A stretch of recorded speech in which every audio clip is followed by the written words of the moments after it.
My name is Ashley, and this is Let's Talk Dispatch. I do. You're gonna do it. Do it really well. And I believe the world needs more dispatchers. Around in the mud, blood, and plus beer. years that I'm not working 4th of July. 4th of July. Say community policing, right? What about community dispatching? So on this show, with the help of my guests, we will educate, empower, and support the heroes behind the headset. Right. Hello, everybody. Welcome back to another episode here of Let's Talk Dispatch with me, Ashley, the Raspy Dispatcher. Hope your week is going well. We have been doing some amazing stuff here at the Raspy Dispatcher.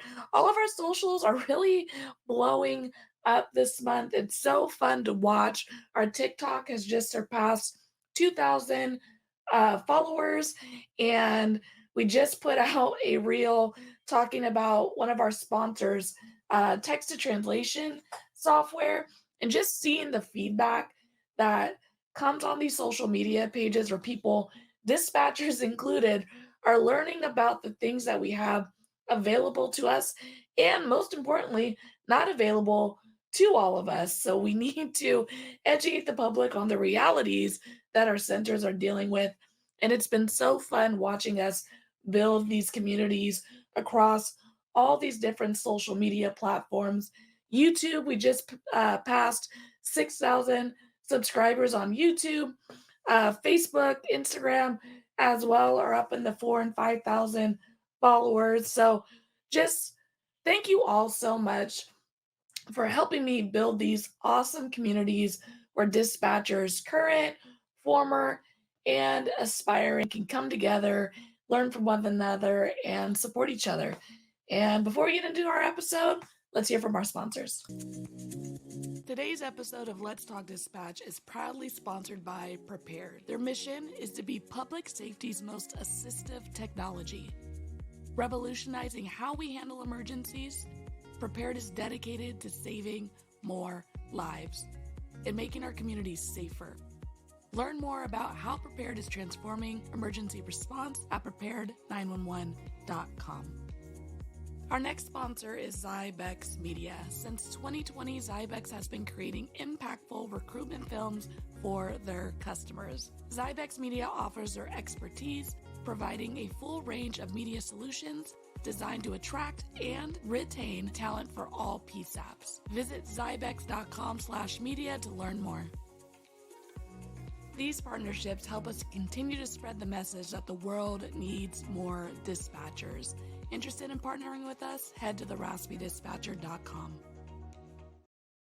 As always, make sure to go check out our sponsors because they are doing amazing work.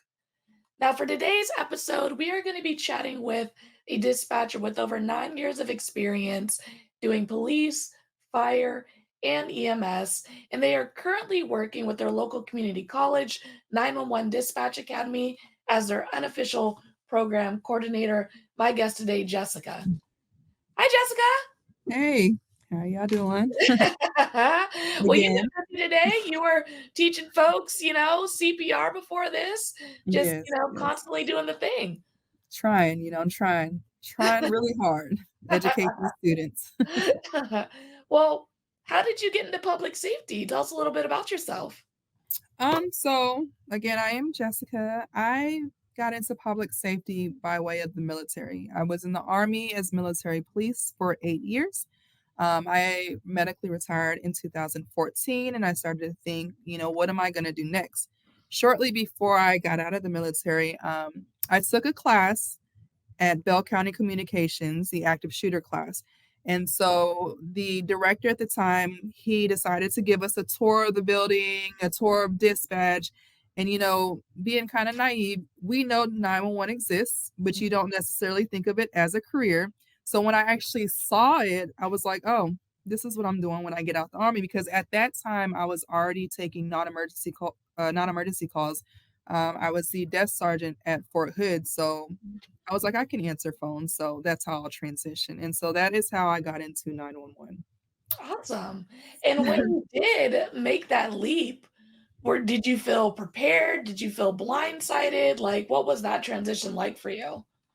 I think the transition was pretty easy for me as far as the distress and the type of environment being in the military. Now there were calls where I do remember just freezing and let my trainer take over just because it was something new and it was a different dynamic. But Mm, overall, I think I did have a pretty smooth transition into being an emergency telecommunicator. mm. And when you first started, what was technology like? Were you guys operating, on a CAD system, or was it still kind Oh of no. coming out of the non-technology era? Oh no, it was full of technology. I started in 2015, so there were CADs, there were radios. We had in Texas, the TCIC, the terminal stations like that. So it was full technology. I wasn't alive. I'm just kidding, not alive, but I wasn't around for when it wasn't technology based like it is now. So that is what I know. Mhm. I can do it manually, but I do Mhm. definitely we all prefer technology. Yeah, no, I try to avoid manual mode in my Mhm. career.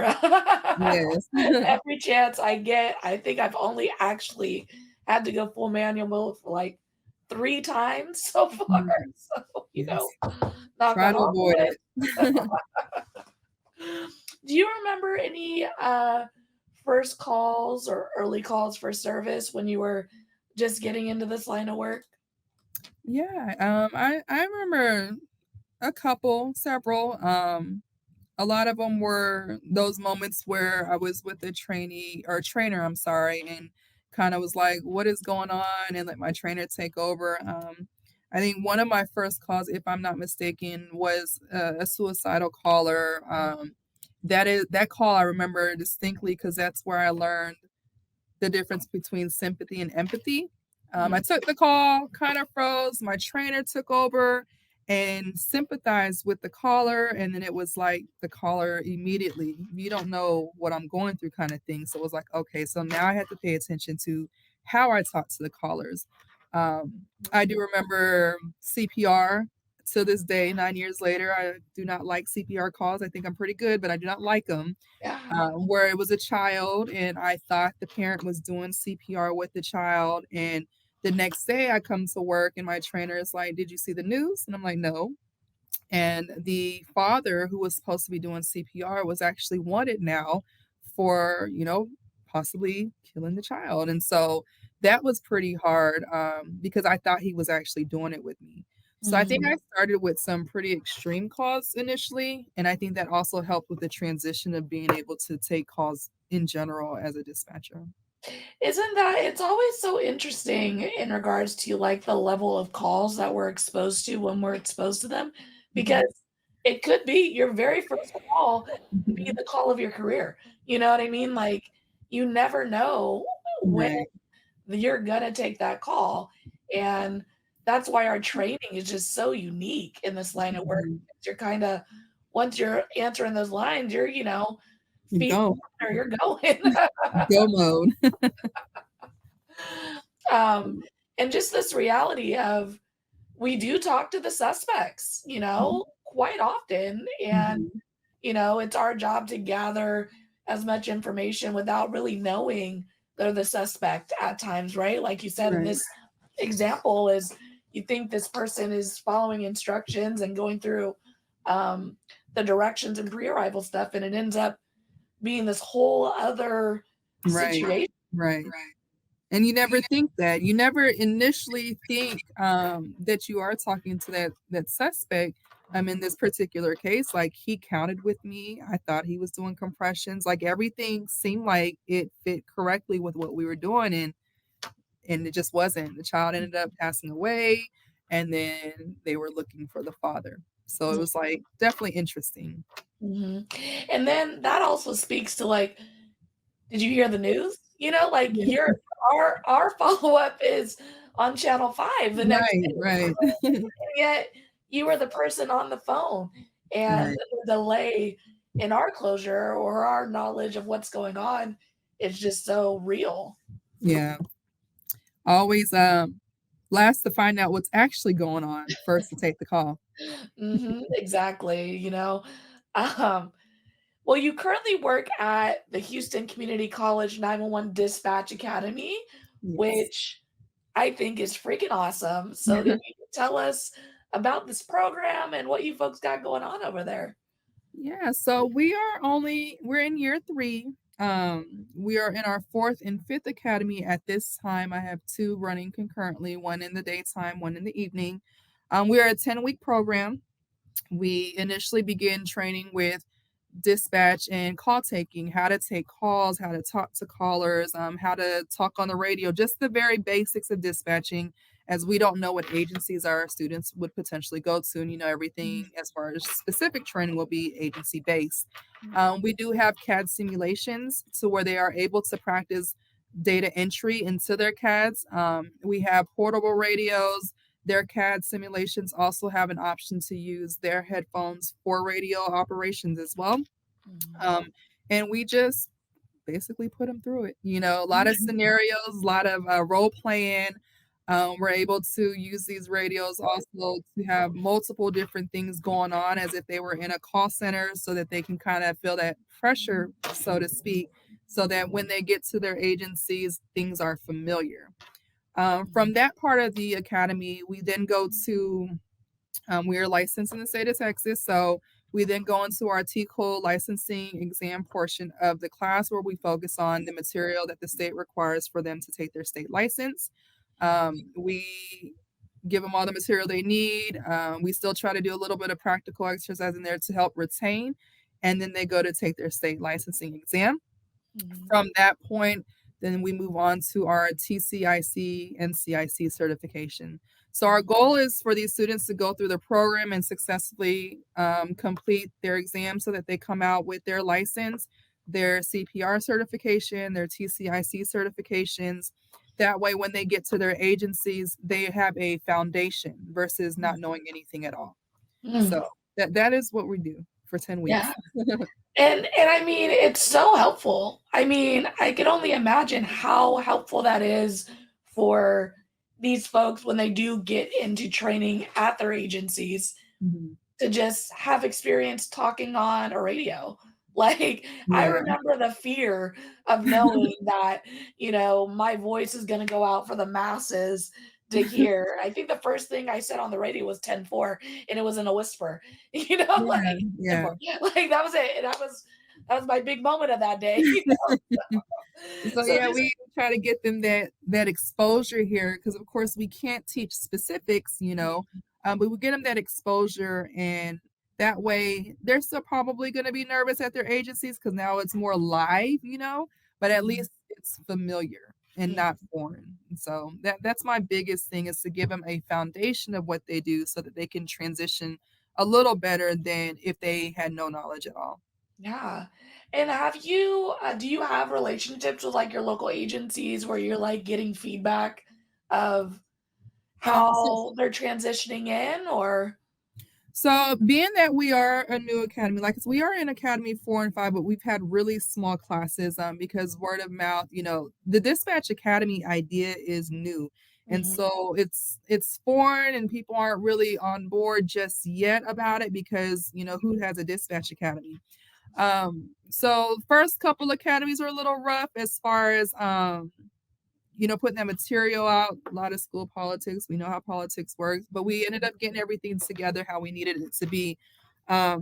Now, the biggest thing is we are licensed. And so that transition from the academy to agencies, it's something that I'm working on to be a lot quicker versus mhm, the sometimes 2 to 3 months, 4 months it can take to be hired on at an agency with backgrounds and fingerprints, things like that. mhm, However, I had an academy that graduated end of March this year. mhm, I did have one of those students. She is employed now with an agency, a local agency. She did begin in August. With this particular agency, there were talks in the beginning of us establishing this academy, mhm, but it just wasn't known. There were no results yet. They didn't know if they wanted to kind of put into us. mhm, Well, now we are back in conversation to possibly train their new hires mm, because my student that graduated and now is employed with them, she's excelling. She's going mhm, through training at a higher or faster rate than some of the other trainees because she is familiar with information. Something that I do is I do keep in contact with all the students that have graduated to make sure that I'm pushing them to go get hired somewhere. If I Mhm. find out jobs that are hiring, I'm saying, hey, they're hiring, you know. And so I did speak with that student as well, just to keep up with her and see how her training was going. And she absolutely loved it. And she told me basically, like, without the foundation of the academy, she doesn't think she would be able to do it. So that made me Mhm. happy. And then her progress is also linking us to possibly training these new hires at agencies. Mhm. And we're Mhm. hoping with that we can eventually expand. Yeah, I mean, Yeah. it sounds like you guys are doing an amazing job, and it is something that is needed. And it's Mhm. just so funny, like you said, you're like, well, who has a dispatch academy? Yeah. It's like, why don't we have a dispatch academy, right? Right. Like, we put our officers through academy. Mhm. My agency, we kind of put on our own academy at my Right. first agency. And it's that acclimation point that we miss when we just put our folks right into the fire, and Mhm. which I get it. Like, some departments are like, "Ashley, we ain't got no time for an Right, academy. right, We ain't got enough people for an academy." So I hear that. But we also have to acknowledge that when we're just throwing people from nothing into this huge something, there is a level of, I need time to acclimate that I'm not getting, right, if I'm just right, throwing them right into it. right. Yeah, and like I said, I started at Bell County Communications. I was there for a year, and they did have an academy, and there were only 3 of us, but it was structured, and I'm used to structure coming from the military, and Mhm. so when I got the opportunity to be a part of this program, I knew that I wanted it to be structured in the sense of how we train our new hires anyways, kinda step by step.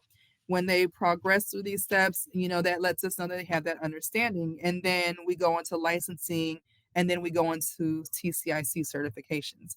So, I think it's starting to grow. We're starting to get the word out that the academy does work. Like I said, it's still foreign, but hopefully, if we continue to produce good dispatchers and they get into these agencies and do well, that I'm hoping my goal is to have all of Harris County and Fort Bend, Fort Bend County, I'm sorry, join and assist us with improving the academy and allowing it to grow somewhere.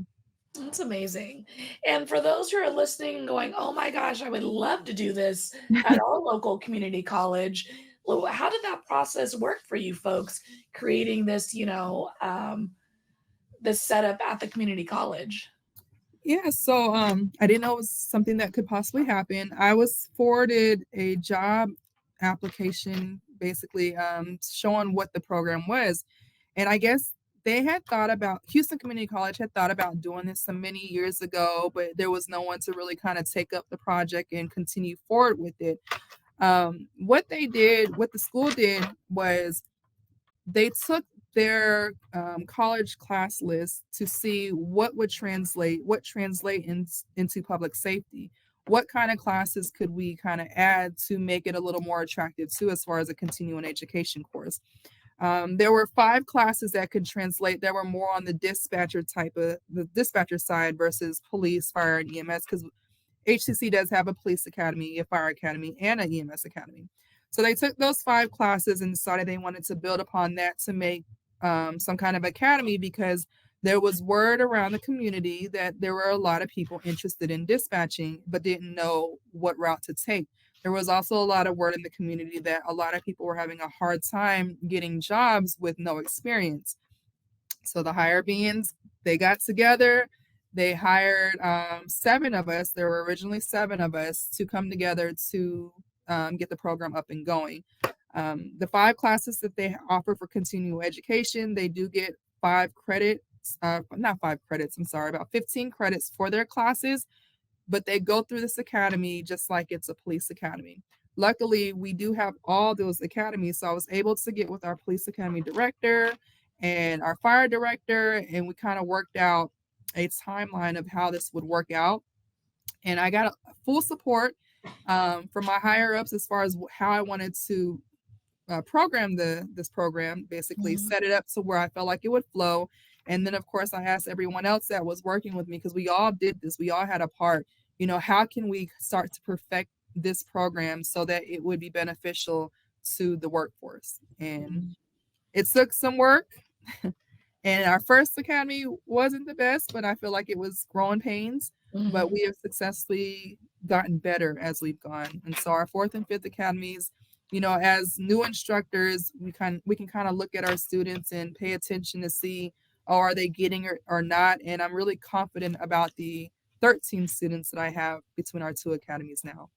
That's freaking I mean, Mhm. that's 13 potential, Mhm. folks entering our centers where we're short-staffed. I mean, with knowledge, right? Like, with Mhm. some with some foundation where they could actually hopefully be successful in this process. One of the things that I talk about often, in some of these sessions I do at these conferences is, the idea behind our pre-employment test and how they're Mhm. pass fail and how that's kind of a disservice to Mhm. us. Um, and that we're expecting someone with no knowledge of Right, what right. we do in this test that isn't really reflective of the actual job, and we're letting that determine who we decide to train. Um, Mhm. but with this situation with your community college folks, they're actually getting some knowledge and going into these situations prepared, equipped, and that's like what Mhm. our resources do or attempt to do, I should say, at the Raspy Dispatcher is just give a little bit of that knowledge to decrease some of that anxiety so Right. we can successfully get through this application process. And you're doing that times 1,000. I'm trying, Yeah, trying. I mean, you guys are doing it, and I love the fact that you guys are like, our first one, need a little work. And, Mm. Oh, it needed a lot of work. Don't get me wrong. I won't live that one down. But yeah. I took the first academy, um, and I took notes every day of the class as far as what I liked and what I didn't like, as far as how we were putting the material on and what we were doing. And then I took that and with our second academy, so our first academy, to be completely transparent, we only had a 20% first time pass rate. We had 5 students. One passed her state licensing exam the first time, and then our second student came back and passed the second time. So we only had 2 out of that first academy of 5 come out with their licenses. So initially it was like, "Oh, what did I do wrong? Like, Yeah. how do I make this better?" But then I had to think, like, this was brand new for us. Let me take everything that I took as far as notes and implement changes I felt were necessary for the second academy. So our Mhm. first academy was 8 weeks long. We had a whole bunch of material. They didn't really get on the simulators. Like, it was just thrown, just lecture, lecture, lecture. Yeah. So for the second academy, I was able to get the academy approved for 10 weeks. I was able to make the syllabus to where certain lessons that I felt were more important, radio communications, things like that, were on its own day. And then we would have lab after for the entire five. So we have 5 hour classes where the Mhm. 5 hour class would be a lab for that particular topic, and then we just kind of moved on from there. And then with that syllabus, I also added in like agency tours so they can see for themselves Wow. what it is that they're learning. So these academies, they have 3 scheduled. They've already completed 2. So we just started adding in things that we thought, what would we have wanted if we were brand new coming to Dispatcher Academy, knowing what we know now.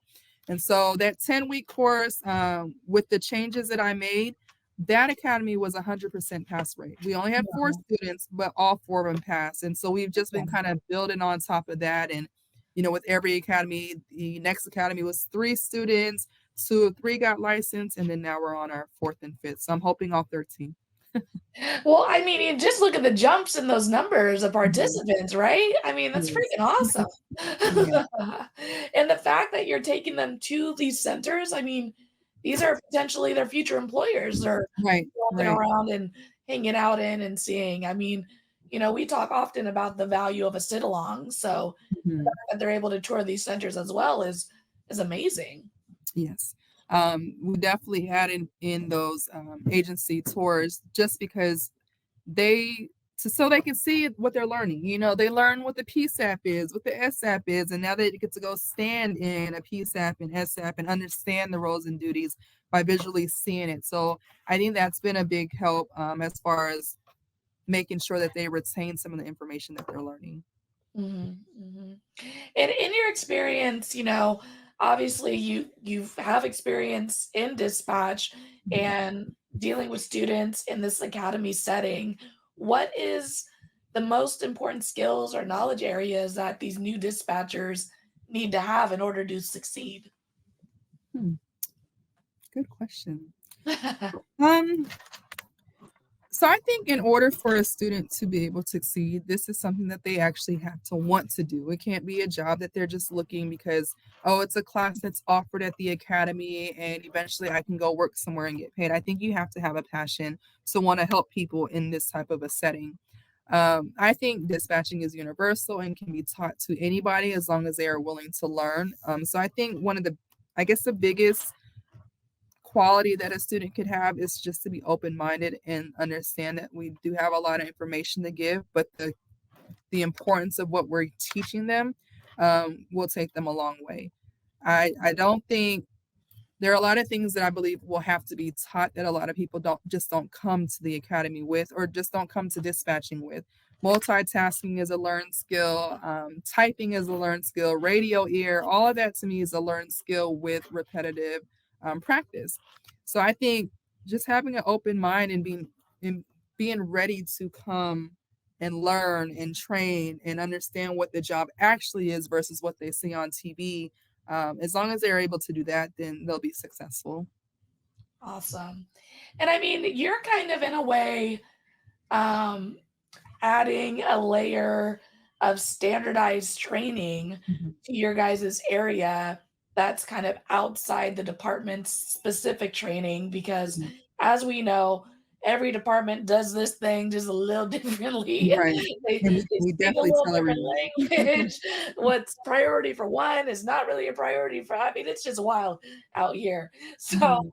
the idea that you guys are kind of standardizing some foundational training for Mhm. these aspiring dispatchers, what has that been like for you? And how important is that kind of for dispatching as a whole? Oh, I love it. So I come from the military, like I said, and I'm just used to not saying the military is just 100% great and organized because they're definitely not, but I come from a generally organized background. So when it comes to standardized training, I feel like I said, dispatching to me is universal. If you can dispatch here, you can dispatch there. Because you know the basics.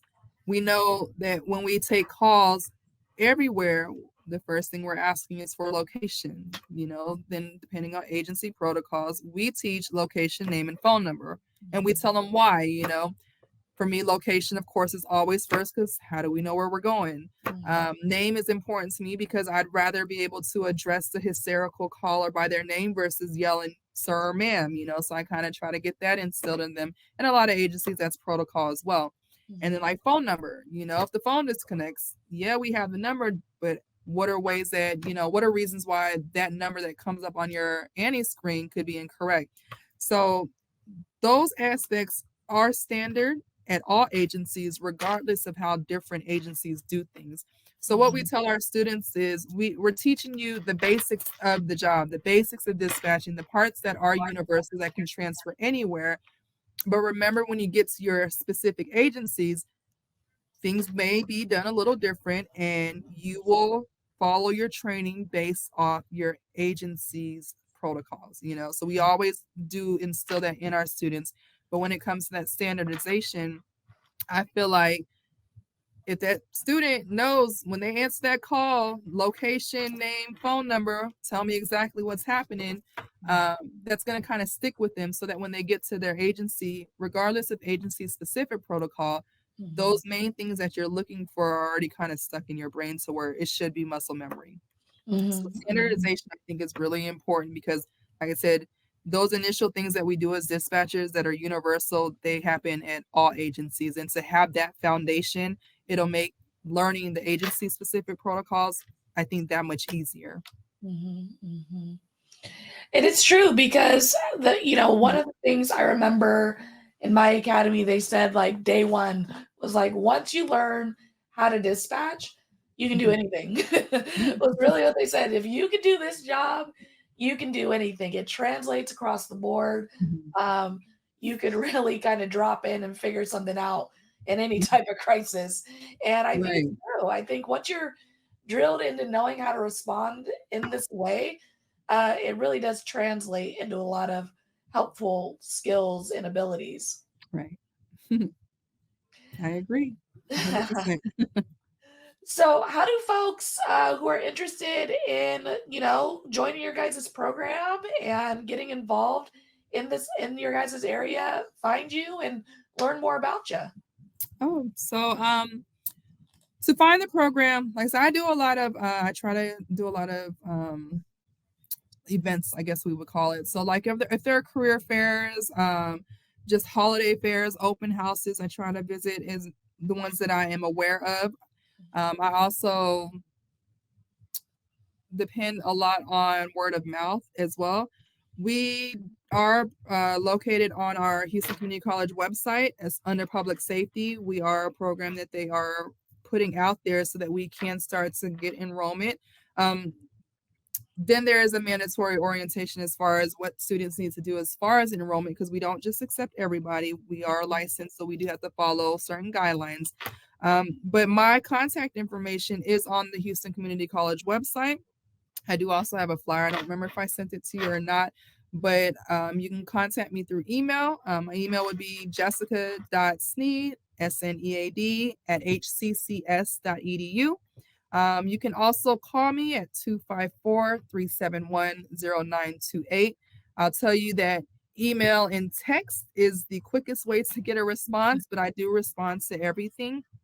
Um, and yeah, I'm the point of contact for the program. So any questions you may have, I'd be more than happy to help. I also will take questions. I think the program is needed, and it's not something that's just secluded to just us at Houston Community College.